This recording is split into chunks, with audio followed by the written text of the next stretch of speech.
말도 안 되는 일이 일어났습니다. 한국의 곳곳을 연결하는 고속도로는 한국 사람들은 평소에 아무렇지도 않게 고속도로를 운전하고 그 시설들을 이용하지만 해외 사람들에겐 놀라움의 대상이 된다고 하는데요. 미국의 한 앵커가 이 소식을 알려 큰 화제가 되고 있습니다. 과연 무슨 일인지 오늘 이 사연 시작합니다. 영상 시작 전 구독과 좋아요는 제작에 큰 힘이 됩니다. 안녕하세요. 저는 미국 CNN 다큐멘터리 채널에서 도로교통 분야 앵커로 일하고 있는 레오 밀러입니다. 한국에 대한 첫 인상은 아시아의 작은 나라라는 것 정도였습니다. 하지만 그것은 시작에 불과했어요. 제 인생의 가치관을 완전히 뒤흔들 한국의 진짜 모습은 전혀 예상하지 못했던 곳에서 만나게 될 줄은 몰랐죠. 저는 도로 하나를 보고 눈물을 흘렸어요. 14년 경력의 베테랑 앵커가, 그것도 전 세계 수십 개국의 도로를 취재해온 제가 말입니다. 처음 그 영상을 접했을 때는 눈을 의심했어요. 세계 도로 인프라 시리즈의 다음 촬영지로 한국을 리서치하던 중이었습니다. 노트북 화면에 나타난 한국 고속도로의 모습은 지금까지 제가 봐온 어떤 도로와도 달랐어요. 이게 정말 고속도로야? 동료 프로듀서에게 물었죠. 그는 웃으며 고개를 끄덕였습니다. 제 눈앞에는 푸른 산과 조화를 이루는 완벽한 곡선의 도로, 깨끗하게 정비된 갓길, 마치 공원처럼 꾸며진 휴게소가 펼쳐져 있었어요. 도로를 따라 심어진 나무들은 계절에 맞게 꽃을 피우고 있었고, 태양광 패널이 설치된 방음벽은 기능성과 미적 감각을 동시에 갖추고 있었습니다. 처음엔 그저 홍보용 영상이려니 했어요. 도로는 콘크리트와 아스팔트로 이루어진 회색빛 구조물이라는 게 제 14년 경력의 결론이었으니까요. 하지만 더 많은 자료를 찾아볼수록 이것이 현실임을 깨달았습니다. 한국 고속도로는 단순한 이동수단이 아니라 하나의 문화공간으로 자리 잡고 있었어요. 휴게소에는 푸드코트뿐만 아니라 공원, 도서관, 심지어 미술관까지 갖춰져 있었습니다. 그날 밤 저는 편집실에 혼자 남아 한국 고속도로에 관한 자료를 더 찾아봤어요. 한국의 고속도로 역사를 읽으며 알게 됐죠. 오늘날의 화려한 모습 뒤에는 전쟁의 폐허에서 일어나 맨손으로 도로를 닦았던 사람들의 이야기가 있다는 것을요. 그들에게 도로는 단순한 이동 통로가 아니라 미래를 향한 희망의 상징이었습니다. 그 순간 깨달았어요. 이것은 단순히 좋다라고 말해선 안 되는 깊이 있게 다뤄야 할 주제라는 것을요. 무언가에 이렇게 강하게 이끌린 건 오랜만이었습니다. 다음 날 아침 저는 방송국 국장실로 향했어요. 원래 계획은 영상 자료만 수집해 본사에서 편집하는 것이었지만 제가 직접 한국으로 가겠다고 고집했습니다. 다행히 국장님은 제 열정을 이해해 주셨어요. 레오, 자네가 이렇게 흥분하는 모습은 오랜만이군. 좋아, 가보게. 하지만 늘 그렇듯 객관적인 시각을 잃지 말게. 비행기 표를 예약하면서도 제 마음 한켠에서는 의문이 들었습니다. 정말 현실도 저렇게 완벽할까? 아니면 영상의 트릭일 뿐일까? 그동안 세계 각국의 도로를 취재하면서 경험한 실망감이 떠올랐어요. 화려한 홍보 영상과 달리 실제 도로는 늘 기대 이하였으니까요. 서울행 비행기 안에서 제 직업과 지난 세월을 돌아봤습니다. 14년 동안 도로와 교통 분야만 담당해온 저는 사실 내심 지루함을 느끼고 있었어요. 한때는 열정적이었지만 이제는 그저 일상이 되어버린 취재. 미국, 중남미, 아프리카, 중동. 수십 개국의 도로를 밟았지만 어느 것도 제 마음을 움직이지 못했습니다. 도로는 그냥 콘크리트야, 감동이 있을 수 없지. 이것이 제 속마음이었어요. 하지만 한국의 고속도로 영상은 그런 냉소적인 생각에 균열을 일으켰습니다. 마치 오랫동안 잃어버렸던 호기심이 다시 살아나는 듯 했어요.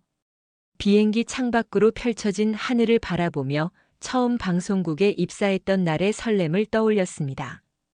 그때의 저는 세상의 모든 것이 신기했고 알고 싶었고 느끼고 싶었습니다. 한국에 가면 무엇을 발견하게 될까요? 정말 영상처럼 아름다운 도로를 볼 수 있을까요? 아니면 또 다른 실망을 안고 돌아오게 될까요? 인천공항에 도착하기 전까지 이 질문들이 제 머릿속을 맴돌았습니다. 하지만 분명한 것은 오랜만에 제 직업에 대한 호기심과 기대감이 되살아났다는 것이었어요. 비행기가 서서히 고도를 낮추며 한국 상공으로 진입했습니다.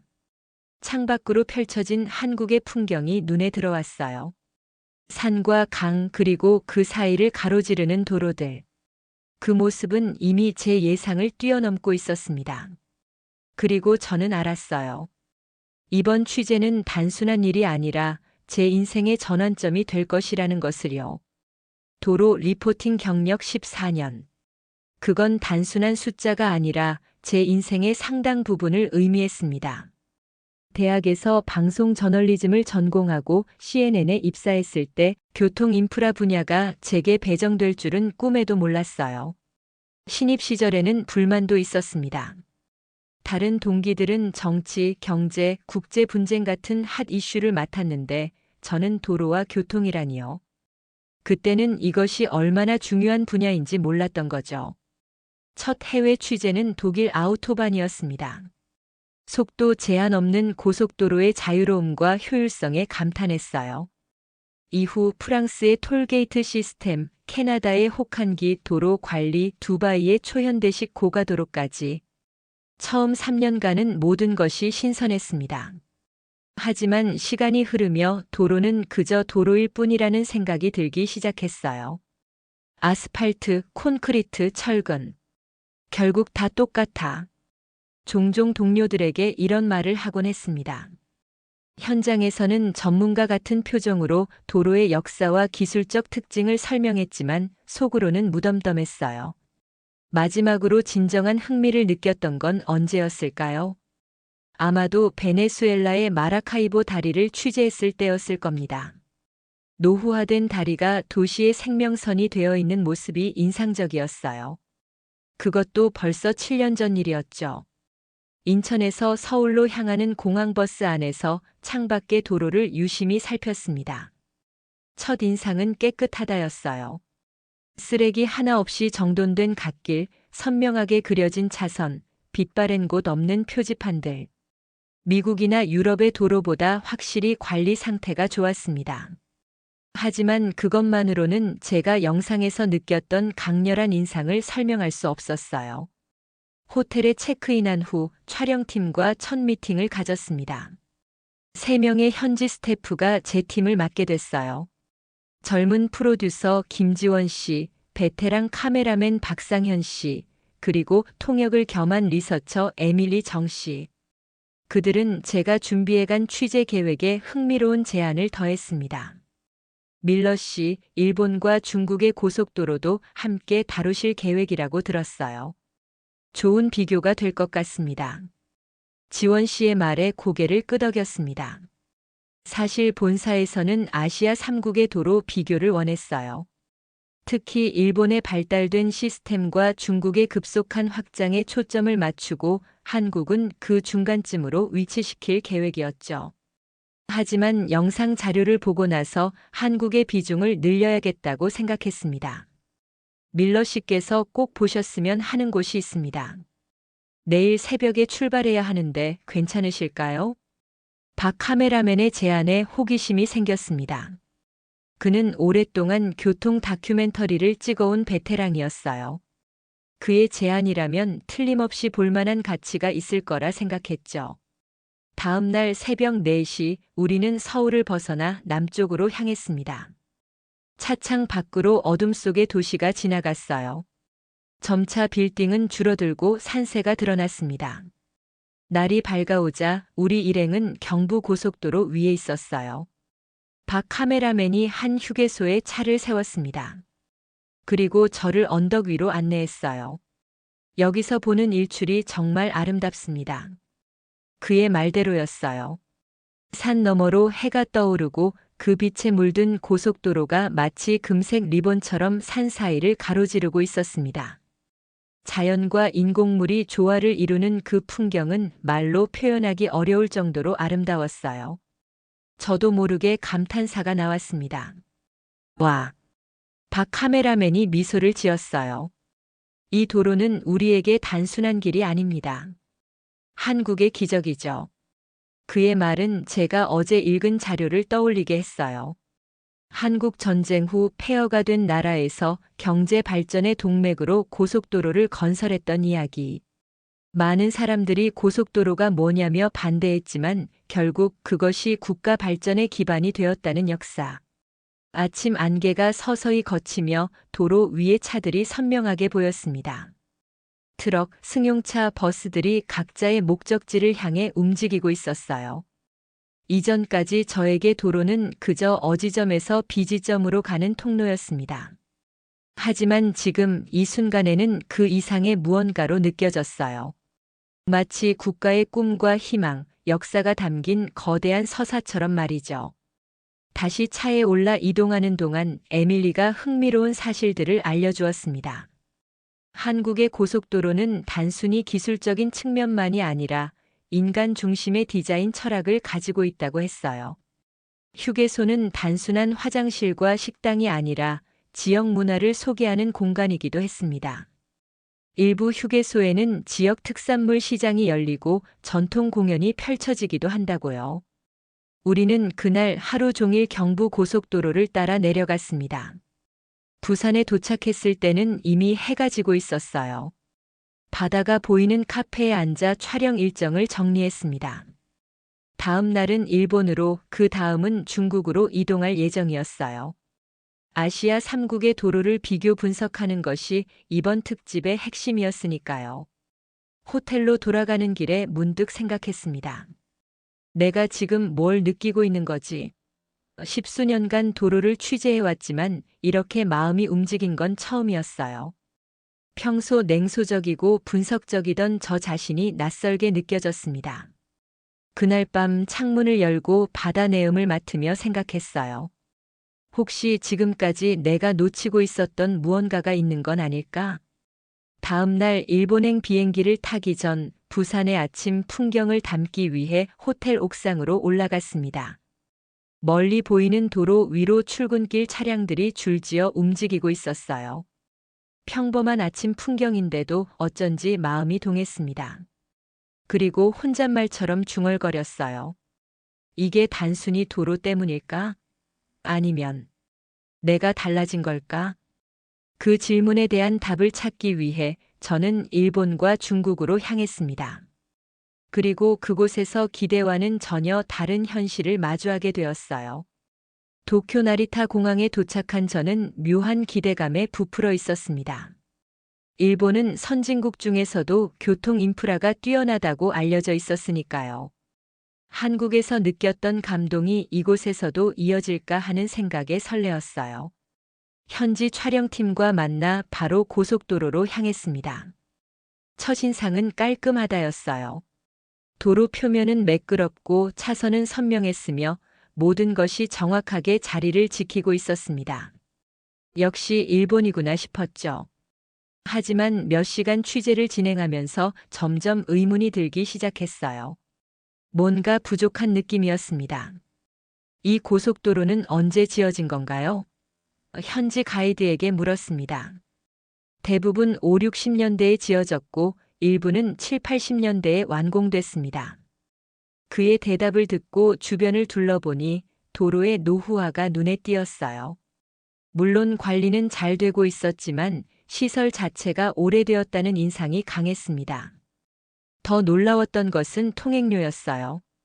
도쿄에서 오사카까지 약 400km 구간의 통행료가 거의 120달러에 달했습니다. 제가 알던 어떤 나라보다 비싼 금액이었어요. 이렇게 비싼데도 사람들이 많이 이용하나요? 현지 프로듀서가 고개를 저었습니다. 대부분 장거리는 신칸센을 이용하고 고속도로는 중단거리나 화물 운송에 주로 쓰입니다. 휴게소에 들렀을 때도 비슷한 실망감이 들었어요. 시설은 깨끗했지만 한국에서 봤던 것과 같은 활기나 다양성은 느껴지지 않았습니다. 대부분 기본적인 편의 시설과 식당만 갖추고 있었죠. 앞서 지원 씨가 말했던 문화공간으로서의 휴게소와는 거리가 멀었어요. 이틀간의 일본 취재를 마치고 노트에 정리하면서 제 생각은 명확해졌습니다. 일본의 도로는 기능적으로는 훌륭했지만 심미적 요소나 사용자 경험 면에서는 기대에 미치지 못했어요.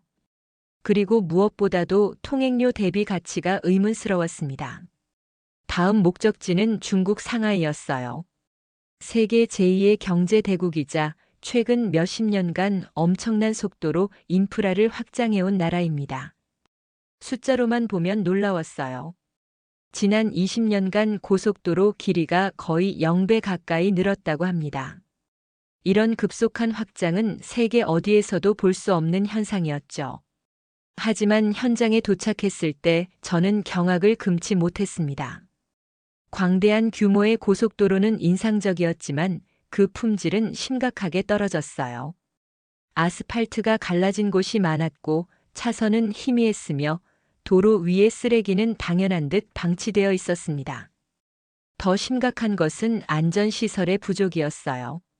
가드레일이 끊어진 채 수리되지 않은 구간도 봤죠. 이렇게 관리가 안 되는 이유가 뭔가요? 현지 가이드에게 물었습니다. 그는 조심스럽게 답했어요. 건설에는 많은 투자를 하지만 유지보수는 우선순위가 낮습니다. 그리고 시스템의 문제도 있죠. 그의 완곡한 표현 속에서 저는 부패와 비효율의 문제를 읽을 수 있었습니다. 휴게소의 상태는 더 충격적이었어요. 시설은 낙후되어 있었고 화장실은 비위생적이었으며 식당은 기본적인 청결 기준도 지켜지지 않는 곳이 많았습니다. 이것이 세계 제2의 경제 대국의 현실이라니 믿기 어려웠어요. 상하이에서 베이징으로 이동하는 고속도로 구간에서는 또 다른 문제를 발견했습니다. 통행료 징수 시스템이 비효율적이어서 톨게이트마다 긴 차량 행렬이 생기고 있었어요. 한 곳에서는 거의 1시간을 기다려야 했습니다. 게다가 요금 체계도 복잡하고 불투명해서 현지인들도 종종 혼란을 겪는다고 했어요. 중국 취재를 마치고 호텔 방에 돌아와 지난 일주일간의 경험을 정리했습니다. 세 나라의 도로는 각각 다른 특징과 문제점을 가지고 있었어요. 일본은 노후화와 고비용, 중국은 품질 관리와 유지보수 문제, 그리고 한국은 여기서 제 생각이 멈췄습니다. 한국의 도로의 문제점은 무엇이었을까요? 솔직히 말하면 뚜렷한 단점을 찾기 어려웠어요. 물론 완벽하진 않겠지만 적어도 제가 본 구간들은 기능성, 신미성, 사용자 경험 모든 면에서 균형을 이루고 있었습니다. 그리고 무엇보다도 도로가 단순한 이동수단이 아닌 문화공간으로 발전해 있다는 점이 인상적이었어요. 그 순간 제 마음에 의문이 들었습니다. 과연 이 세 나라의 비교를 객관적으로 다룰 수 있을까? 한국에 대한 호감이 너무 강해서 혹시 공정한 시각을 잃고 있는 건 아닐까? 14년간 프로페셔널로 살아온 저에게 이런 고민은 처음이었어요. 서울로 돌아오는 비행기 안에서 지난 일주일의 취재 내용을 다시 떠올려 봤습니다. 중국의 광대한 규모, 일본의 정확성과 오랜 역사. 분명 각국의 장점도 있었어요. 하지만 그럼에도 불구하고 한국의 도로에서 느꼈던 그 특별한 감각은 다른 어디에서도 찾을 수 없었습니다. 이건 도로가 아니라 나라의 마음이었습니다. 문득 이런 문장이 떠올랐어요. 아직 방송에 내보낼 멘트는 아니지만 제 감정을 가장 잘 표현하는 말이었습니다. 도로는 단순한 콘크리트와 아스팔트의 조합이 아니라 그 나라의 철학과 가치관을 담고 있는 것이었어요. 그리고 한국의 도로에서 저는 인간 중심의 따뜻한 마음을 느꼈습니다. 서울에 도착한 저녁, 호텔 근처 작은 식당에서 혼자 저녁을 먹었어요. 내일부터는 본격적인 심층 취재가 시작될 예정이었습니다. 창밖으로 서울의 밤거리가 보였어요. 사람들이 바쁘게 오가고 차들이 질서 있게 움직이는 모습이 마치 살아있는 유기체처럼 느껴졌습니다. 식사를 마치고 계산을 하려는데 지갑이 없다는 걸 깨달았어요. 아마도 호텔방에 두고 온 모양이었죠. 당황해하는 저를 본 종업원이 다가왔습니다. 괜찮아요.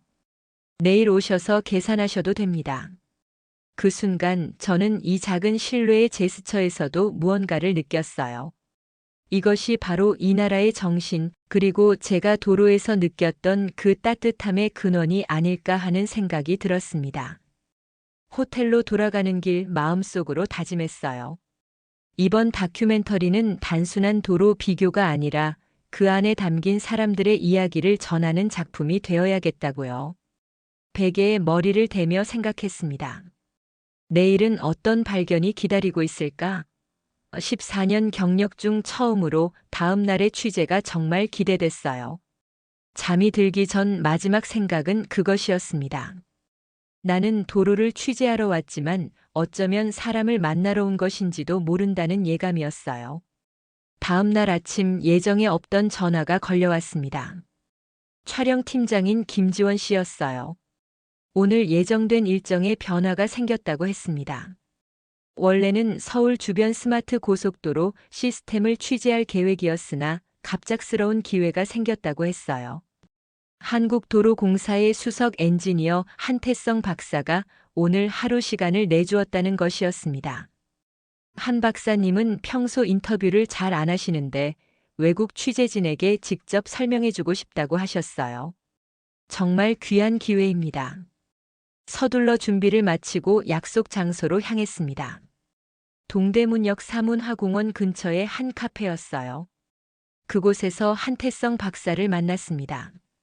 60이 넘은 나이에도 빛나는 눈빛과 단정한 차림새가 인상적이었어요. 그는 영어보다 통역을 통해 이야기하고 싶다고 했습니다. 자신의 생각을 더 정확하게 전달하기 위해서라고요. 밀러 씨, 우리 도로에 관심 가져주셔서 감사합니다. 제가 40년 넘게 바쳐온 일이라 자부심이 큽니다. 그의 첫마디에서부터 진심이 느껴졌어요. 한 박사는 천천히 이야기를 풀어갔습니다. 그가 젊은 엔지니어였던 1970년대 한국은 전쟁의 상처를 딛고 경제 개발에 모든 역량을 집중하던 시기였다고 해요. 도로는 단순한 인프라가 아니라 국가 부흥의 상징이었다고 합니다. 우리에게 도로는 생존이었습니다. 굶주림에서 벗어나기 위한, 가난을 이겨내기 위한 유일한 희망이었죠. 카메라가 돌아가는 동안 그는 자신이 참여했던 주요 프로젝트들에 대해 이야기했어요. 경부고속도로 확장 공사, 서해안 고속도로 건설, 그리고 가장 최근의 스마트 하이웨이 시스템까지.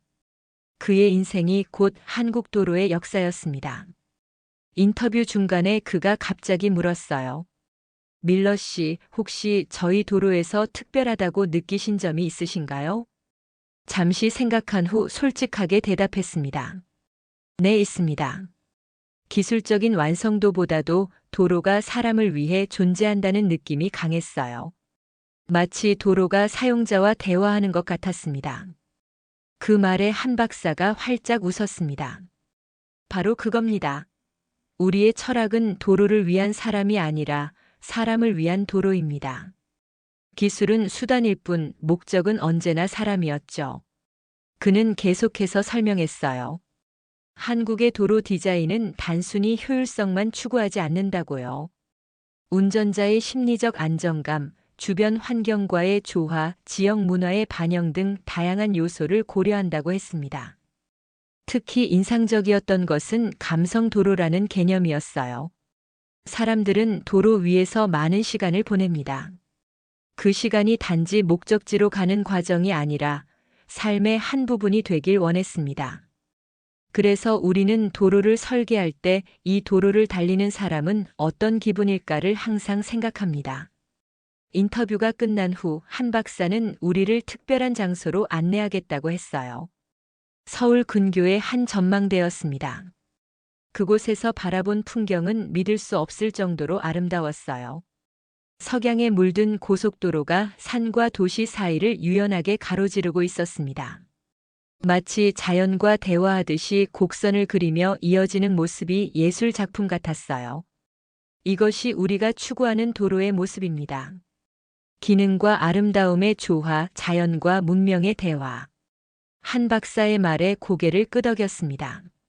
그 순간 제 마음속에 울림이 있었어요. 지금까지 도로를 단지 기능적인 구조물로만 봐왔던 제 시각이 얼마나 편협했는지 깨달았습니다. 도로는 단순한 이동수단이 아니라 한 사회의 가치관과 철학이 반영된 문화적 산물이었어요. 전망대에서 내려오는 길 한 박사는 마지막으로 이야기했습니다. 내일은 휴게소를 방문하신다고 들었어요. 우리에게 휴게소는 단순한 쉼터가 아니라 도로 위의 작은 마을입니다. 그곳에서 사람들의 이야기를 들어보세요. 호텔로 돌아오는 차 안에서 오늘의 경험을 정리해 봤어요.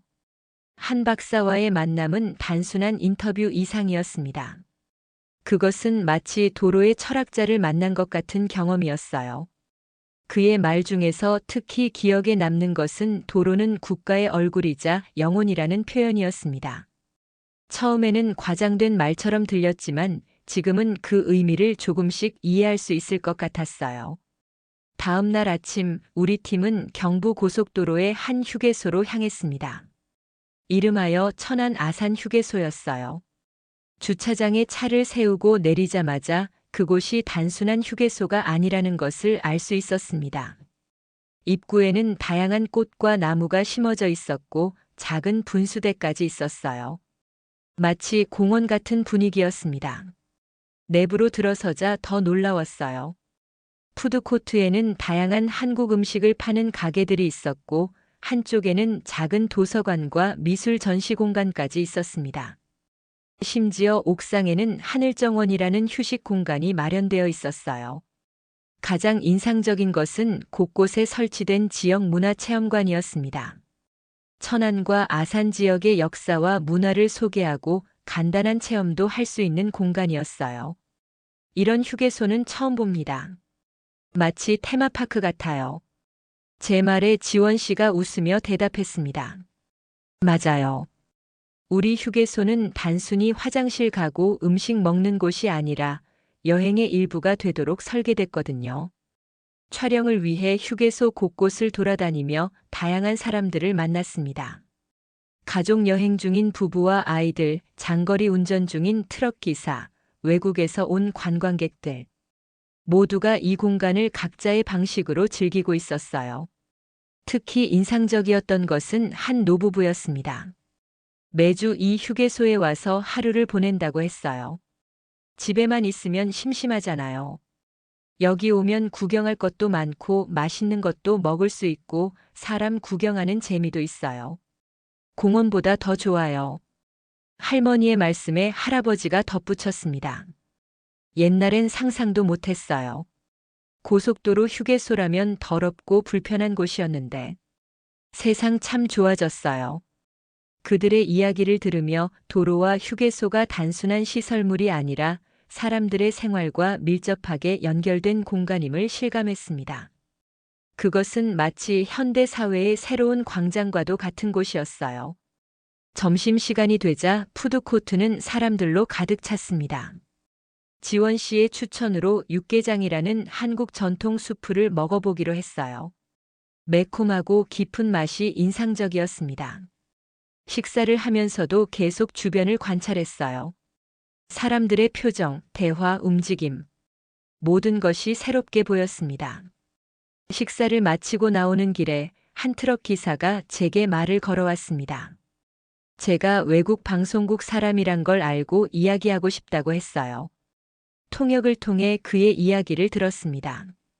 저는 30년 넘게 고속도로를 달렸어요. 한국의 변화를 이 도로 위에서 봤죠. 이 도로 없었으면 우리 애들 대학 못 보냈을 거예요. 고속도로는 우리 가족의 생계였으니까요. 그의 말이 한 박사가 했던 이야기와 겹쳐졌어요. 도로는 단순한 이동 경로가 아니라 사람들의 꿈과 희망이 담긴 공간이었습니다. 그것은 국가 경제의 혈관이자 개인의 삶을 지탱하는 기반이었어요. 취재를 마치고 서울로 돌아오는 길 창밖으로 흘러가는 풍경을 바라보며 생각에 잠겼습니다. 오늘 본 것들, 들은 이야기들이 마음속에서 울려 퍼졌어요. 이것은 단순한 도로 취재가 아니었습니다. 그것은 사람들의 삶과 꿈 그리고 한 국가의 정신을 만나는 여정이었어요. 호텔에 돌아와 노트북을 열고 오늘의 경험을 정리하기 시작했습니다. 하지만 평소처럼 객관적이고 분석적인 리포트가 아니라 더 개인적이고 감성적인 글이 써지고 있었어요. 문득 회사에서 요구한 비교 중심의 비판적 시선이 떠올랐습니다. 그들은 세 나라의 장단점을 냉정하게 분석한 다큐멘터리를 원했어요. 하지만 지금 제 마음은 이미 다른 곳에 있었습니다. 단순한 비교를 넘어 도로가 가진 더 깊은 의미를 전하고 싶었어요. 이것이 프로페셔널로서 올바른 결정일까? 잠시 고민에 빠졌지만 곧 마음을 정했습니다.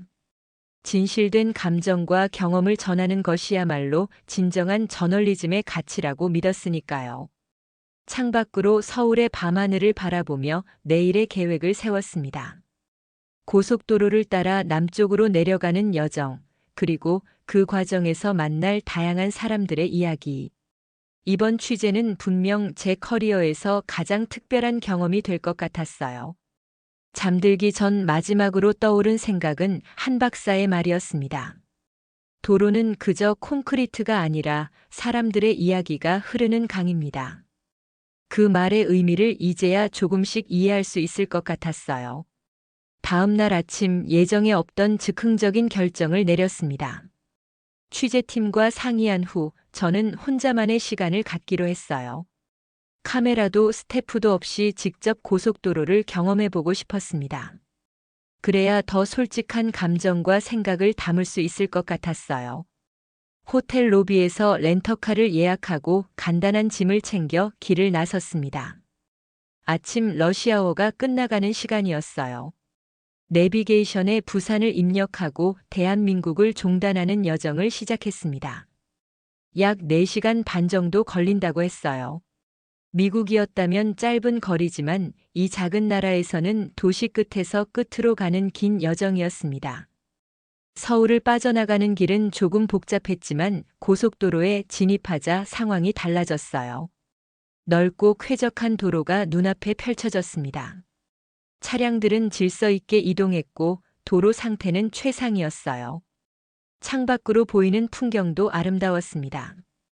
푸른 산들이 도로를 감싸고 있었고 간간이 작은 마을과 도시가 나타났어요. 1시간쯤 달렸을 때 안성 휴게소라는 곳에 잠시 들렀습니다. 밖으로 나가 주변을 둘러보니 마치 작은 테마파크 같았어요. 어제 본 휴게소와는 또 다른 매력이 있었습니다.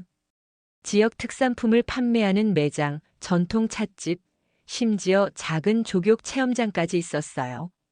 솔직히 이런 시설은 미국에서는 상상할 수 없는 것들이었습니다. 커피를 마시며 사람들을 관찰했어요. 가족 단위 여행객, 회사원, 장거리 버스 기사들. 모두 저마다의 목적지를 향해 잠시 이곳에 머물렀습니다. 그들의 표정에서는 피로가 아닌 편안함이 느껴졌어요. 이곳이 단순한 통과 지점이 아니라 여행의 즐거운 일부가 되고 있다는 인상을 받았습니다. 다시 차에 올라 남쪽으로 향했어요. 내비게이션을 따라가다 문득 우회도로로 빠져보기로 했습니다. 거창이라는 작은 도시로 향하는 길이었어요. 고속도로에서 벗어나 지방도로를 달리니 또 다른 한국의 모습이 보였습니다. 작은 마을들, 논과 밭, 그리고 더 가깝게 느껴지는 산들. 드라이브하는 동안 마음이 차분해졌어요. 점심시간이 되어 작은 식당에 들렀습니다. 메뉴판을 읽을 수 없어서 주인 아주머니께 추천을 부탁드렸어요.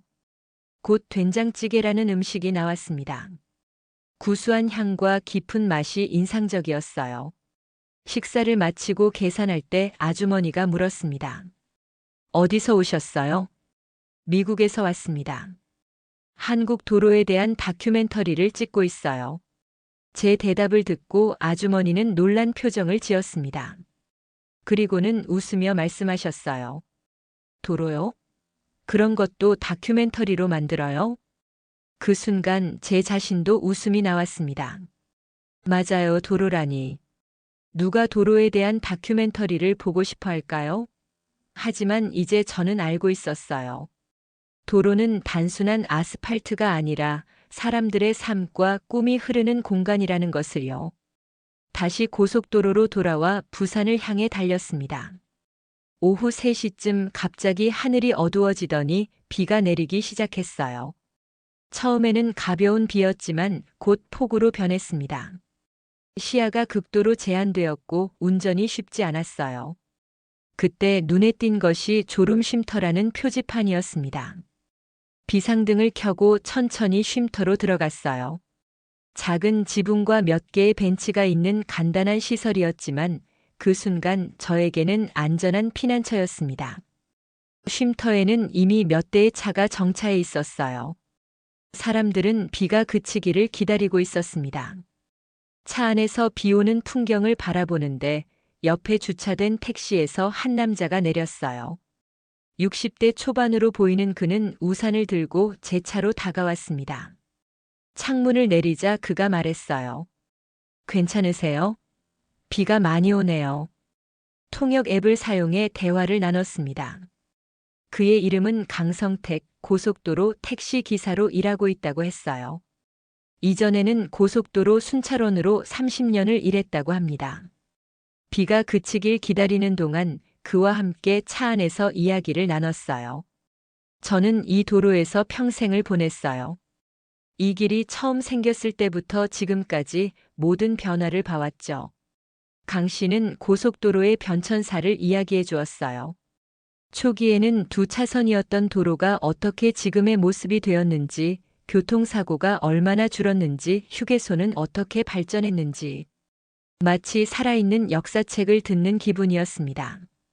가장 인상적이었던 것은 그의 말 중에 우리 도로는요, 그저 길이 아니에요. 사람 사는 길이죠. 라는 표현이었어요. 이 말이 제 마음을 울렸습니다. 그것은 제가 이틀간의 취재에서 느낀 바로 그 감정이었어요. 비가 잠시 그치자 강 씨가 제안했습니다. 휴게소에 가서 따뜻한 것 좀 마실래요? 이 근처에 좋은 곳이 있어요. 그를 따라 가까운 휴게소로 향했습니다. 그곳에서 우리는 우동이라는 국수를 먹었어요. 따뜻한 국물이 비에 젖은 몸을 데워주었습니다. 식사를 하면서 강 씨에게 물었어요. 왜 그렇게까지 도로에 애정을 갖게 되셨어요? 그는 잠시 말없이 주머니에서 사진 한 장을 꺼냈습니다. 젊은 남자의 사진이었어요. 강 씨의 아들이라고 했습니다. 20년 전 그의 아들은 졸음운전으로 사고를 당했다고 해요. 다행히 목숨은 건졌지만 오랜 재활이 필요했다고 합니다. 그 일 이후로 도로 안전에 인생을 바쳤어요. 내 아들 같은 사람이 더 생기지 않게 하기 위해서. 그의 이야기를 들으며 손에 들고 있던 젓가락을 내려놓았습니다. 갑자기 목이 메었어요. 그의 개인적인 비극이 어떻게 더 많은 사람들의 안전을 위한 헌신으로 이어졌는지 그 이야기가 마음을 울렸습니다. 요즘 젊은 사람들은 모를 거예요. 예전에는 고속도로에 졸음쉼터 같은 게 없었어요. 사고가 많았죠. 하지만 지금은 달라요. 도로가 사람을 지켜주니까요. 강 씨와 헤어진 후 다시 운전대를 잡고 부산을 향해 달렸습니다. 그와의 대화가 계속 머릿속에 맴돌았어요. 도로는 단순한 구조물이 아니라 수많은 사람들의 이야기가 쌓인 공간이었습니다. 강 씨 같은 개인의 헌신, 한태성 박사 같은 엔지니어의 열정, 그리고 매일 이 도로를 이용하는 수백만 명의 꿈과 희망이 모여 지금의 모습을 만들어냈어요. 저녁이 되어서야 부산에 도착했습니다. 바다가 보이는 호텔에 체크인하고 하루 동안의 여정을 되돌아봤어요. 창밖으로 해질녘의 부산 항구가 보였습니다. 불빛들이 하나둘 켜지기 시작하는 모습이 마치 별이 떠오르는 것 같았어요. 방에 앉아 오늘의 경험을 노트에 정리했습니다. 하지만 평소처럼 사실과 데이터를 나열하는 것이 아니라 더 개인적이고 감성적인 문장들이 써졌어요. 문득 본사에서 요구한 객관적인 비교 분석이 떠올랐지만 이제는 그런 접근법이 이 주제에 적합하지 않다고 느꼈습니다. 저는 무언가를 결심했어요. 이번 다큐멘터리는 단순한 도로 비교가 아니라 도로를 통해 만나는 사람들의 이야기, 그리고 그 안에 담긴 국가의 정신에 대한 탐구가 될 것이라고요. 그것이 진정한 이 여정의 의미였으니까요. 잠들기 전 창문을 열고 부산의 밤바다를 바라봤습니다. 멀리서 들려오는 파도 소리가 마치 속삭임처럼 들렸어요. 이것이 도로가 아니라 나라의 마음이었습니다. 내일 촬영할 마지막 멘트가 머릿속에서 완성되었습니다. 부산에서의 마지막 날이 밝았습니다. 호텔 창문을 열자 상쾌한 바다 향기가 방 안으로 들어왔어요. 오늘은 촬영팀과 합류해 다큐멘터리의 마지막 부분을 찍을 예정이었습니다. 하지만 그 전에 혼자만의 시간이 필요했어요. 어제의 경험을 통해 느낀 감정과 생각들을 정리하고 싶었거든요. 아침 일찍 호텔을 나와 부산 해변을 따라 걸었습니다. 여명의 빛이 수평선 위로 번져가는 모습이 아름다웠어요. 해변에는 이미 몇몇 사람들이 아침 운동을 하고 있었습니다. 조깅하는 젊은이들, 태극권을 수련하는 노인들, 그리고 바다를 바라보며 명상하는 사람들까지 다양한 모습의 아침 풍경이었어요. 걷는 동안 지난 며칠간의 취재를 돌아봤습니다. 한국, 일본, 중국의 도로를 비교했던 원래 계획은 이제 크게 달라졌어요. 단순한 비교를 넘어 저는 도로를 통해 한 나라의 정신과 문화를 발견하게 되었습니다. 특히 한국의 도로에서 느꼈던 그 특별한 감각은 다른 어떤 곳에서도 경험하지 못한 것이었어요. 바닷가 벤치에 앉아 노트북을 열었습니다. 어제의 경험을 바탕으로 다큐멘터리의 새로운 구성안을 작성하기 시작했어요. 원래 계획대로라면 세 나라의 도로 시스템을 기술적, 경제적 측면에서 냉정하게 분석하는 내용이었을 겁니다. 하지만 이제 저는 다른 이야기를 하고 싶었어요. 도로를 찍으러 왔지만 사람을 만났습니다. 이 문장으로 시작하는 새로운 구성안은 도로가 단순한 인프라가 아니라 사람들의 삶과 꿈이 흐르는 공간이라는 메시지를 담고 있었습니다. 특히 한국의 도로에서 발견한 인간 중심의 철학과 디자인, 그리고 그 안에 담긴 역사적 의미를 강조했어요. 작업에 몰두하던 중 전화가 울렸습니다. 김지원 프로듀서였어요. 촬영팀이 호텔에 도착했다고 했습니다. 서둘러 노트북을 덮고 호텔로 돌아갔어요. 로비에서 팀원들을 만났습니다. 지원 씨, 박 카메라맨, 에밀리, 그리고 지역 스태프들까지 모두 마지막 촬영을 위해 준비를 마친 상태였어요. 밀러 씨, 오늘 어떤 장소를 촬영하고 싶으세요? 저희가 몇 군데 추천드릴 수 있어요. 지원 씨의 질문에 잠시 생각한 후 대답했습니다. 경부 고속도로의 끝, 그리고 시작점을 보고 싶어요. 그리고 특별히 졸음쉼터도 촬영하고 싶습니다. 팀원들은 약간 의아한 표정을 지었지만 곧 제 의도를 이해한 듯 했어요.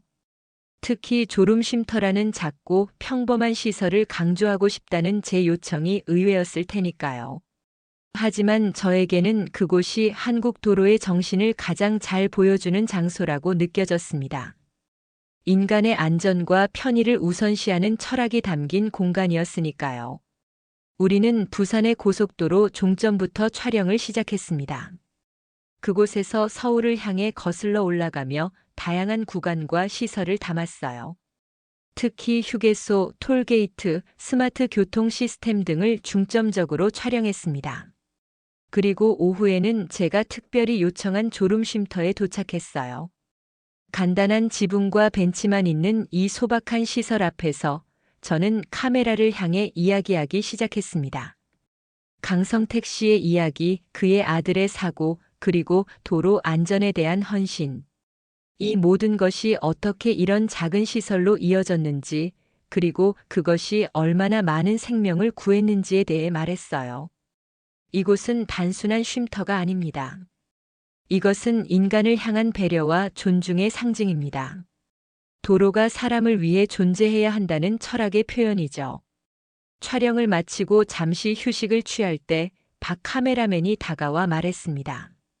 밀러 씨, 솔직히 말하면 처음에는 의아했어요. 왜 이런 작은 시설에 이렇게 집중하시는지. 하지만 지금은 이해가 됩니다. 우리가 매일 지나치는 것들 속에 깊은 의미가 있다는 걸 일깨워 주셨어요. 그의 말에 고개를 끄덕였습니다. 바로 그거였어요. 우리는 종종 가장 가까이에 있는 것들의 가치를 놓치곤 합니다. 매일 이용하는 도로, 그저 당연하게 여기는 시설들. 하지만 그 안에는 수많은 사람들의 노력과 헌신, 그리고 철학이 담겨 있는 거죠. 해가 지기 시작할 무렵, 우리는 서울로 향하는 마지막 구간을 촬영했습니다. 석양에 물든 고속도로는 마치 금빛 리본처럼 빛났어요. 그 아름다운 풍경 속에서 저는 다큐멘터리의 마지막 멘트를 준비했습니다. 서울에 도착한 것은 밤 10시가 넘어서였어요. 모두 피곤했지만 성공적인 촬영에 대한 만족감으로 가득했습니다. 호텔 로비에서 팀원들과 작별 인사를 나누었어요. 내일 저는 미국으로 돌아갈 예정이었습니다. 정말 특별한 경험이었습니다. 여러분 덕분에 제 시각이 완전히 바뀌었어요. 진심을 담아 말했습니다. 지원 씨는 미소를 지으며 답했어요. 밀러 씨의 다큐멘터리가 어떻게 나올지 정말 기대됩니다. 우리가 당연하게 여기던 것들을 새롭게 볼 수 있는 기회가 될 거예요. 방으로 돌아와 짐을 정리하면서 노트북을 열어 최종 구성안을 다듬었습니다. 본사에 보낼 기획 아니었어요. 하지만 그것은 원래 요청받은 내용과는 상당히 달랐습니다. 더 이상 세 나라의 단순 비교가 아니라 도로를 통해 발견한 한 나라의 정신과 문화에 대한 이야기였으니까요. 이게 받아들여질까? 잠시 망설였지만 곧 결심했습니다. 진정성 있는 이야기는 언제나 가치가 있다고 믿었으니까요. 메일을 보내고 침대에 누웠지만 쉽게 잠들 수 없었습니다. 머릿속에는 지난 며칠간의 경험들이 계속해서 맴돌았어요. 한태성 박사의 도로 철학, 강성택 씨의 개인적인 이야기, 휴게소에서 만난 다양한 사람들. 그리고 무엇보다도 도로를 따라 흐르는 감정과 연결감. 이 모든 것이 제게는 단순한 취재 이상의 의미를 갖게 되었습니다. 다음 날 아침 공항으로 가는 길에 마지막으로 한 곳을 들르고 싶었습니다. 택시 기사님에게 경부 고속도로의 시작점 서울 톨게이트로 가자고 부탁드렸어요. 그곳에 도착해서 잠시 서 있었습니다. 수많은 차들이 각자의 목적지를 향해 출발하는 모습을 지켜봤어요. 그곳에서 휴대폰을 꺼내 간단한 메모를 작성했습니다. 다큐멘터리의 마지막 멘트가 될 문장이었어요. 이곳은 길이 아니라 나라의 마음이었습니다. 나는 오늘 도로 하나를 보고 한 나라를 사랑하게 되었습니다. 그렇게 제 여정은 끝이 났지만 새로운 시작점에 서 있는 기분이었습니다. 비행기를 타기 위해 공항으로 향하면서 창밖으로 흘러가는 한국의 풍경을 마음에 담았어요. 이제 저는 더 이상 같은 사람이 아니었습니다. 도로라는 평범한 대상을 통해 저는 인생에서 가장 특별한 교훈을 배웠으니까요. 뉴욕 JFK 공항에 도착했을 때는 현지 시간으로 저녁 7시였습니다. 14시간의 긴 비행 동안 한국에서의 경험을 정리하고 다큐멘터리 스크립트 초안을 작성했어요. 더 개인적이고 감성적인 내용이었습니다. 방송국에서 이를 받아들일지 걱정되었지만 이것이 제가 전하고 싶은 진짜 이야기라는 확신이 있었어요. 방송국으로 출근하자 프로듀서 마이클이 곧바로 사무실로 불렀습니다. 그는 제가 보낸 새 기획안에 처음엔 당혹스러웠지만 내용이 흥미로웠다며 기회를 주겠다고 했어요. 시청자들이 도로에 관한 다큐멘터리에 이런 감성적 접근을 어떻게 받아들일지는 걱정이라고 하더군요. 다음 2주간 거의 편집실에서 살다시피 했습니다. 한국, 일본, 중국에서 촬영한 방대한 영상 자료를 검토하고 인터뷰를 선별하고 내레이션을 작성했어요. 특히 한태성 박사와 강성택 씨의 이야기에 중점을 두었습니다. 그들의 말과 표정에서 느껴지는 진정성이 이 다큐멘터리의 핵심이라고 생각했으니까요. 중간 결과물을 마이클과 임원들에게 보여주었을 때 그들의 반응은 예상보다 훨씬 좋았습니다. 특히 택시기사 강성택 씨의 이야기가 마음을 울렸다고 했어요. 시각적 아름다움과 스토리텔링의 힘을 높이 평가해 주었습니다. 완성된 다큐멘터리 제목은 더 로드 아스팔트 너머의 이야기로 정했어요. 시리즈 전체를 통틀어 가장 개인적이고 감성적인 작품이었습니다. 방송 전 한국 취재팀에게 완성본을 보여드렸더니 모두 감동적이라는 반응을 보내주셨어요.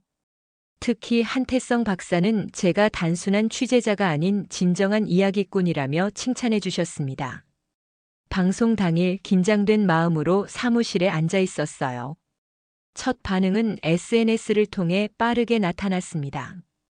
해시태그 THEROAD가 트위터에서 급속히 퍼져나갔고 대부분의 반응은 놀랍도록 긍정적이었어요.